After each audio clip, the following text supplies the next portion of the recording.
I want you to just become aware.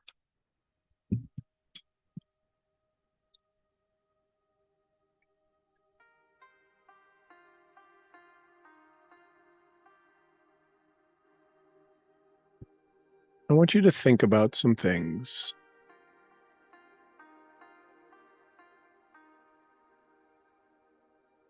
I want to ask some questions.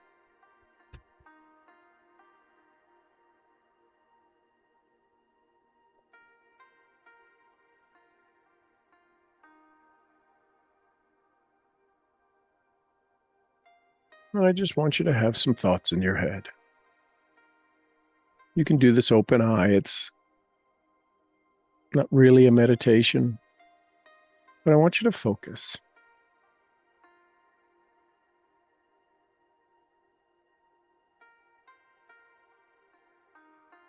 I want you to think of your dreams and your desires. I want you to picture a goal, just one goal. Got a word for it, write it down on a piece of paper if you can.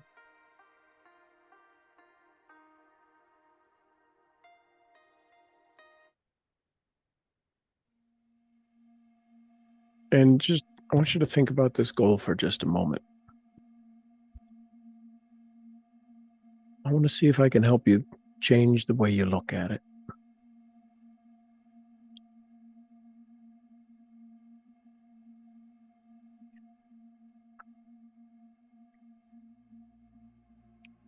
I want you to imagine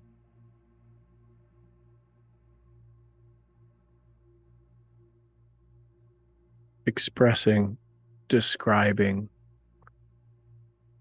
through physical action, through a place maybe you would go.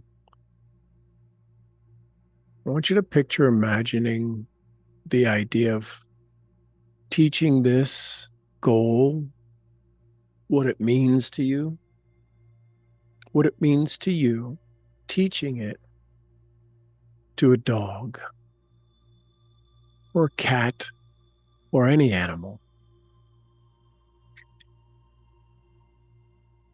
I know there's probably some gears turning in your head. Imagine the goal that you just picked. What would it mean? How would you describe it? Where would you take your pet to? If I wanted to describe speaking on stage and I was to describe it to Beamish, I would take him with a stick and we would go over on the other side of the pond and we'd throw that stick. And I would see the excitement in his eyes. And I would be telling him, this is what it feels like when I speak on stage. And he'd run and he'd come back. He'd run and he'd come back. And I might throw a ball and he'd go get the ball and he'd come back.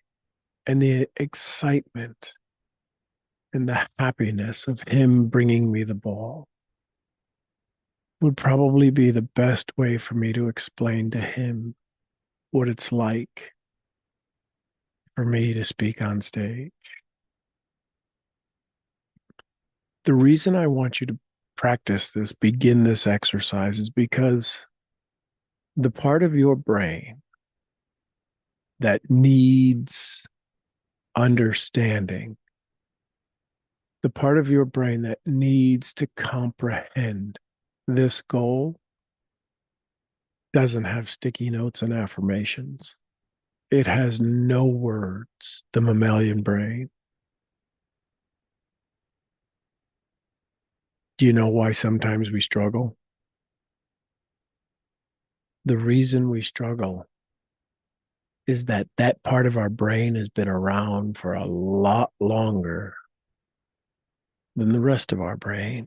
The prefrontal cortex Cortex means to cover. It is the part of our brain we are processing, we are creating, we are making our goals up in the prefrontal cortex. This part of our brain doesn't know how to perform, doesn't know how to produce, it knows how to protect.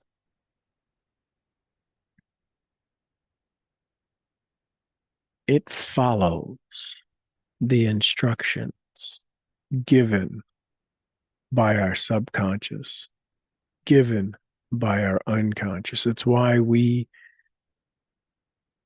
can't write enough. We can't stick enough. We can't cut out pictures enough to change our patterns. The only thing that will change our patterns is a recreation of the energy and shoving it down into the mammalian brain, into that part of our unconscious in such a way that it begins to send back the emotion, the chemical issue into our unconscious and subconscious and then conscious mind to take action. Your reticular activating or reticular functioning system is not in your conscious mind. It's in the unconscious. It's wired to protect. Will this kill me? Or how fast can I recognize the pattern? And because we have such fleeting, temporary focus on our goals, we have temporary, fleeting moments of success. And if it just happens to be right now that your mind is arguing with this, getting frustrated with this, I'd share with you what Jim Rohn would say. That's a clue. You are wired to stay stuck where you are until you get around events, you make some big decisions, and those decisions become temporary moments of possibility because you come back to your same environment. Joe Dispenza says your personality makes up your personal reality. It does when you're at the event, when you've overpowered your subliminal programming, when you're around people who excite you, when you're around a mastermind of energy. The second you leave that energy, because it was tactile in its nature, it was tangible, couldn't describe it. You've all come back from events and said, oh my gosh, what an amazing event. And you said, somebody said, well, what made it so special? You just had to be there. And that is the downfall of our success, is that we are not taught how to take that with us.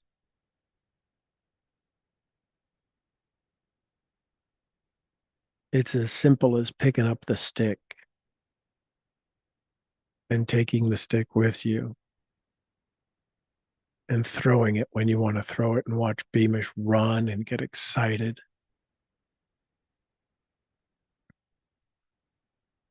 It's called visualization. It's called harmonizing. It's called brain talk. You can self talk yourself to death. If the emotion isn't there, Wallace D. Waddell said it, it's not about doing certain things. Some of you, all of us, every one of us have done the thing, the strategy with very poor results. Not always.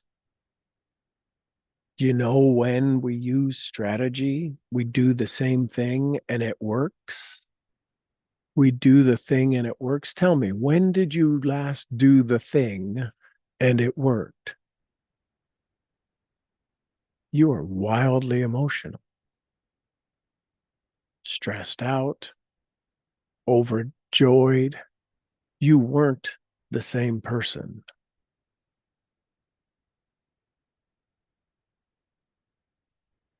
So if energized emotion brings us the results faster, what emotion do you want to be in?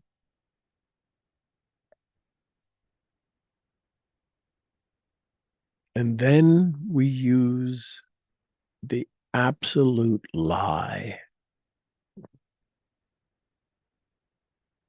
We use a lie that has hindered us, hampered us, and kept us stuck for generations.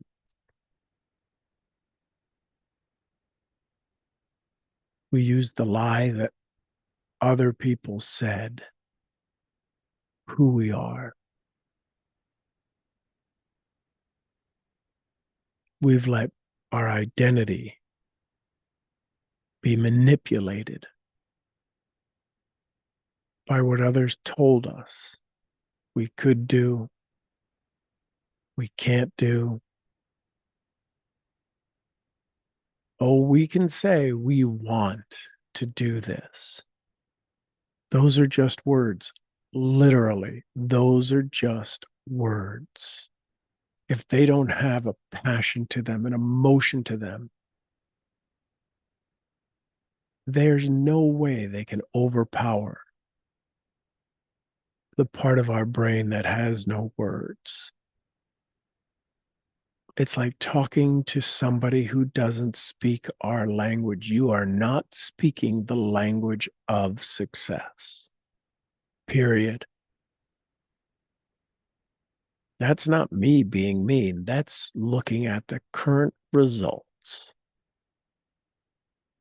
And when you awaken to the idea that it's not working, you will make some changes. And it's not doing more of the thing that's not working.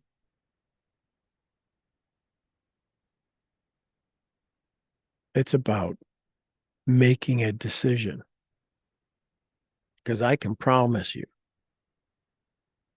absolutely 100% promise, guarantee, ensure without a hesitation, you are going to screw it up. And that's a good thing. Finally, the ball has fallen off the track.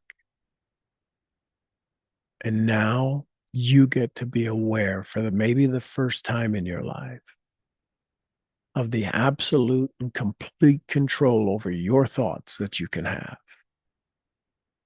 It's a math problem. 70,000 thoughts, and you think 5 minutes of meditation or writing this down or looking at that is enough? It's not. It'll never work. You may get lucky. You may get lucky and you may hit the nail on the head. Even a blind squirrel can find an acorn. You have to make a decision that you are going to get crystal clear. There may be a handful of you who can tell me the smell of your goal, the sound of your goal, the touch of your goal.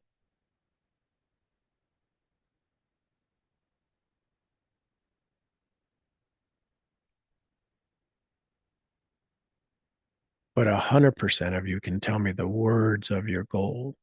And we have to ask ourselves, if we all know our goals, if 100% of the population of the people we hang out with in our unique environments, those people we want to model things after, those people who are part of our community, those people whose communities we've joined, if 100% of them have a goal, and they do, you can say, well, they're not clear on it. No, no, no, no. They signed up, they got a goal. I don't care if it's better health, more wealth, community. If 100%, this is reality, this is mental toughness, this is getting clear, this is looking at the reality. There's no delusional thinking going on right now. If 100% of the people who say yes to you, or yes to a program, or yes to a process, or yes to a product, they have a goal, period. Sometimes the goal is failure. This didn't work either. That doesn't work for me. They had a goal. I can tell you this: 100% of the people get what their programming provides them.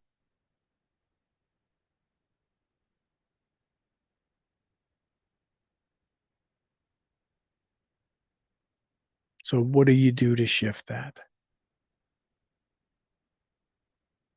Use the rules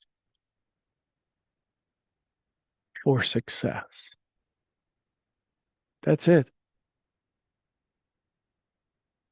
There is a thinking stuff from which all, all things are made, that permeates and penetrates and fills the inner space of the universe. A thought held in this substance. If I were to ask you yesterday, just yesterday, in the last 24 hours, how many times did you visualize your goal? If I were to ask you to write down the number, I would say, there's your formula for success. Now, you write down the number of times you thought about your goal. Let me ask you, take that number and then go back through all the times you thought about your goal and tell me when it emotionally changed your body. When did it emotionally change your body? Like it is right now. This aggravation, this frustration that you're feeling. Because you know you could have, you know you should have, you know that you have the capability, the capacity, and the desire. You just didn't do it the way that works. And if you don't have it every time you think of your goal, this is really going to sting. Every time you think of your goal and it doesn't emotionally charge your body, every time I go to throw the stick for Beamish and I don't throw the stick, what does he feel? I got the stick and I go, you ready, boy? You ready, boy? You ready? You ready? You ready? You ready? And I make the motion and I go to throw it and I don't throw it. And maybe he runs off because no stick was thrown. Can he find it? I will never throw the stick in the exact same space, not intentionally. I'll get lucky and maybe happen, but I'll never throw it in the same place. I'll never throw it as far or as high or as long or as short. The stick won't land parallel to him or perpendicular to him or at a 45-degree angle to him all the time. Every time you think of your dream and you don't throw the stick, you don't let the emotion run to it.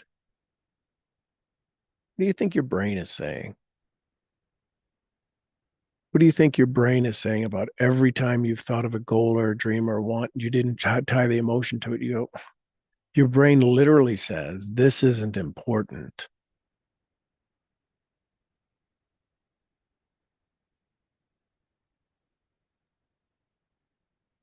Think about it. How long till I don't throw the stick or Beamish not even pay attention to it?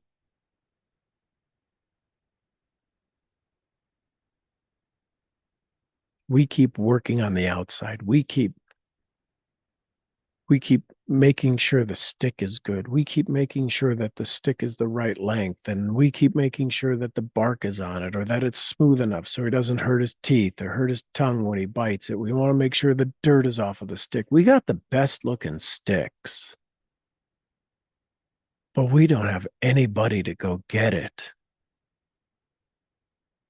That that has to change. It doesn't matter if it's with me or somebody else, but inside of every one of us, we got to start throwing the damn stick.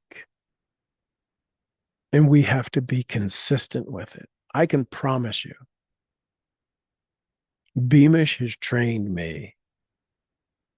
He will bring me a stick and say, throw it. And I'll be busy and I'll be doing something. He'll bring a stick into my office and he'll drop it and he'll nudge it over and he'll nose it over and he'll roll it over. And even if I yell at him, get that out of my office, get out of my office, he'll pick it up, his ears will go down, and he'll try to wiggle it out the doggy door and he'll sit outside.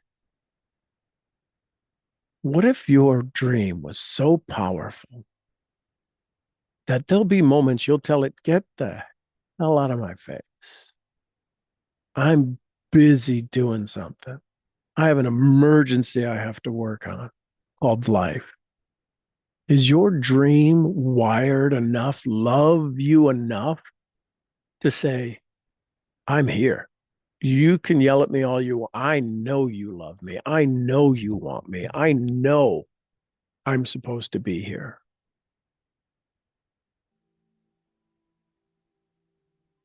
Beamish doesn't run over and go find Michelle and say, will you throw the stick for me?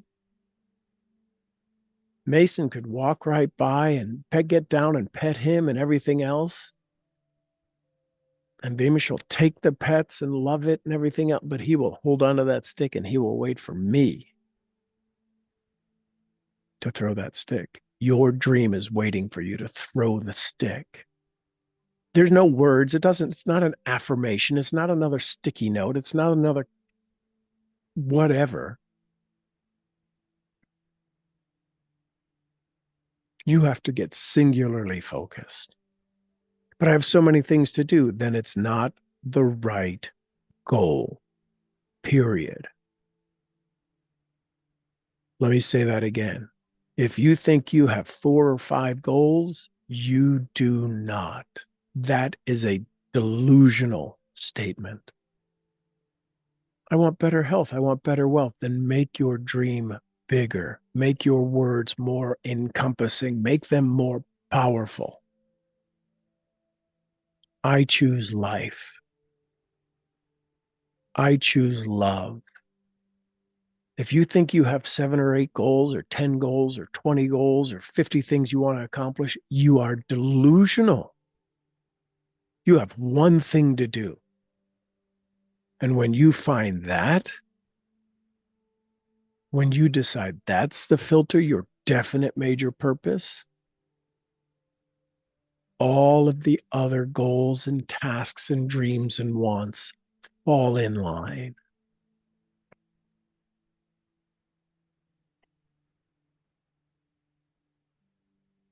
So you have to make a decision.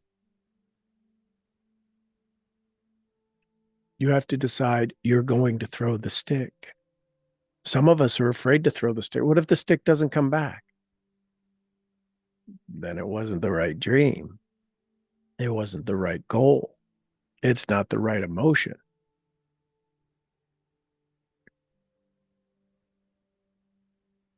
For those of you that've been to the ranch, you know that Seamus and Beamish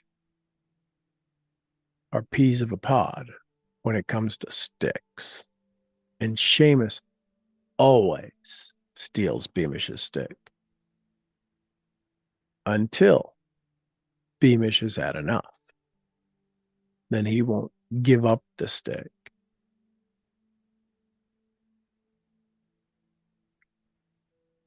And if you've ever started throwing a stick for Beamish here at the ranch, It is endless. Throw it back, throw it back, throw it back, throw it back. And he will wear you out. Can you imagine if that's your dream? How many of you have been worn out by your dream coming back, producing the results, showing up in your life that you won't believe at moments?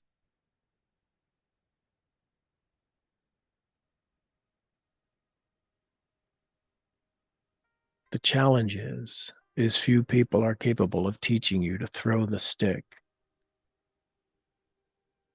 They've made you create the best looking stick, the most amazing. You can tell me every centimeter, every millimeter, every square inch of the stick. You've got it written out. You can visualize it.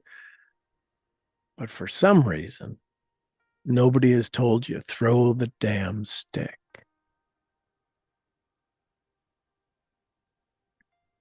That happens when we're in masterminds and when we're in groups. But I don't want to be in a mastermind. I don't want to be held accountable. I don't want to have to throw my stick. What if nobody picks up my stick? What if my stick doesn't come back? It'll come back.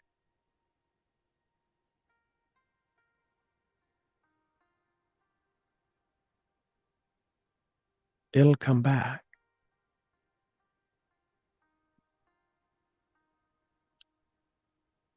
So many of us have picked up the stick of somebody else and we're throwing their dreams, thinking it's ours because we want what they did, but we can't do what they did. They tell us if I did it, you could do it. So you pick up their stick and you throw it, and the damn stick doesn't come back.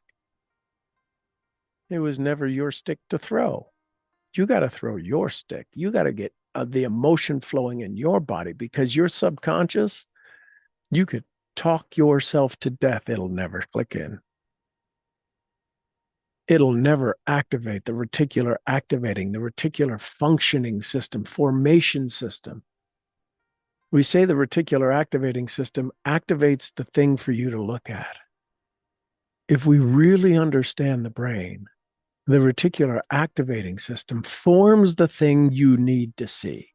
It forms it.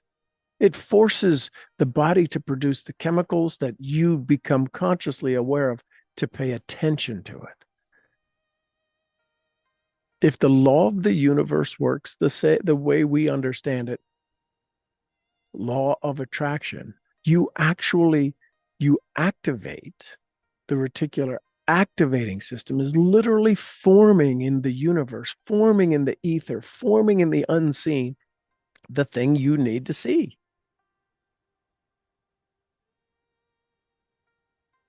And that's when you have the moments you won't believe what happened. We almost become afraid of when good things happen. Isn't your goal designed to have good things happen to you all the time? So, with this awareness, what do you do? With this understanding, what do you do? If you go back to doing things the same way you did things, looking at things the same way you look at them, talking to the people the same way you talk to them, listening to the same people the same way you listen to them, what do you think your results are going to be? You are you are in need of finding somebody to teach you how to throw the stick. You've got to ask yourself, because even bad things give you good feelings. Wait, what? Yeah, ask anybody who's trying to lose weight and they eat their snacks, they cheat, they have a cheat day. What the hell is that? Who wants to have a cheat day on their success? Why does that doesn't even make any sense. And yet we allow that. We allow people to say you can have a cheat day. Are you idiotic? Is that not the stupidest thing on the planet? Listen, I'm going for success, but I get to cheat once a week. Are you kidding me?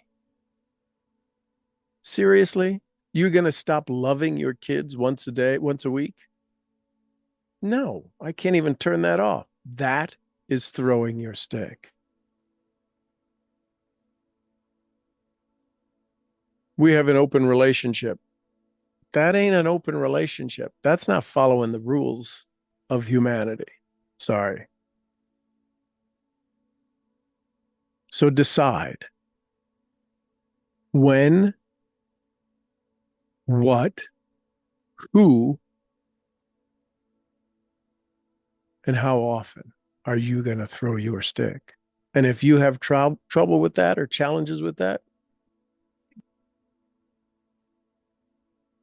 you can ask for some help. But there's always a price to pay. And here's the thing, a lot of you have a savings account where you've paid up already. Listen carefully. You all have a savings account that you've paid up already, of meetings you've attended, of ideas you've had, of dreams you've developed, and plans you've laid out, and dream boards you've created. Those are all part of your deposit. They've just been in a zero interest bearing account until you get to take all of the dreams, all of the events, all of the people you've talked to, all of the inspiration, and put it in an interest bearing account, which means you have to put some interest into learning how to throw the stick. You all have the deposits. It's how you'll be able to go a 25-year overnight success, because you're going to start to use the resources you already have. And that's my conversation with you this morning. Bring yourself back to center. Realize you get to ask the question, is this me just looking at the stick, or am I throwing it? How do I know if I threw it? There's some energy involved. There's an excitement involved. There's an unknown involved. There's a I'm stepping out involved. There's a, oh, where did it go? If you've ever talked to anybody who's played golf, it's a big difference between when they hit the ball and say, I hit it in the rough, and then they got to go look for it, versus following that ball all the way down to where it lands. There's sometimes I've watched the ball go and know exactly where it landed, but as soon as I got there, my frame of reference was different and I was looking in the wrong place.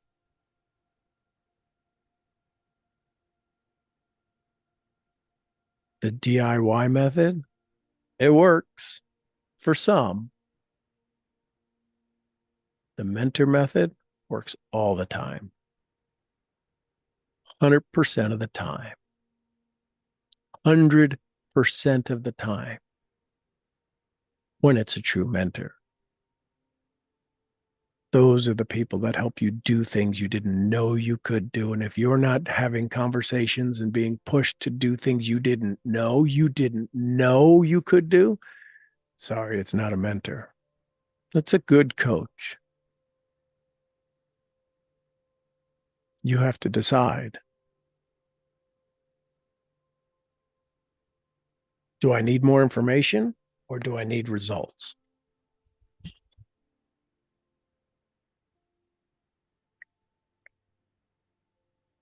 And the great news is 100% of the time, the great news is it's always your choice.